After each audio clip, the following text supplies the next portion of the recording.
Hi, I'm Pat Kelly. Okay, yet another infinite series, but what's different with this group of problems is the series is defined recursively, which means that they give us a starting point and then each subsequent term is dependent on the term before it. Okay. Our challenge, though, is still to determine whether this series is convergent or divergent. And with a lot of these, there's a trick. They have the same trick. Let me explain the trick. In order to determine convergence or divergence, as usual, you want to use one of our tests, but it's your choice which test. The trick is that the ratio test is going to work out for you really well, more often than not anyway. So let's try the ratio test with this one and see why it works so well.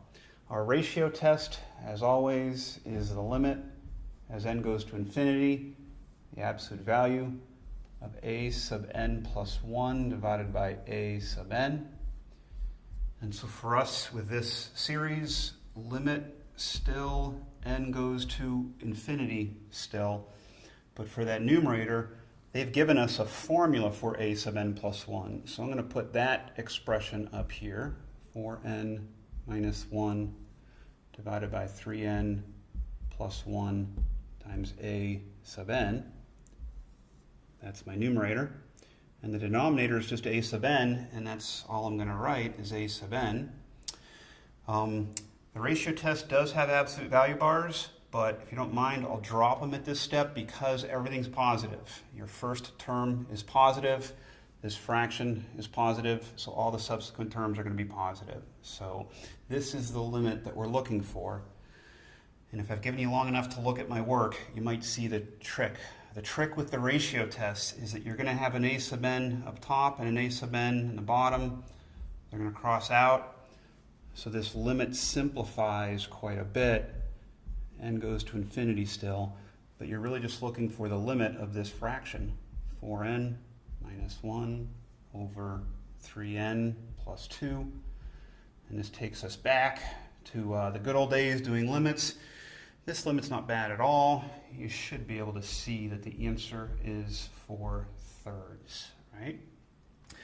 Okay, and then as always with our tests for convergence, divergence, it's a matter of interpreting your results. And the result here of a ratio test, you do all your work for the limit. You're trying to compare that to 1, your answer compared to 1. That's bigger than 1. And with the ratio test, the limit is bigger than 1. That means divergence. So because this limit we just did, as n goes to infinity, of the a sub n plus 1 over a sub n, because that limit is greater than 1, the given series diverges.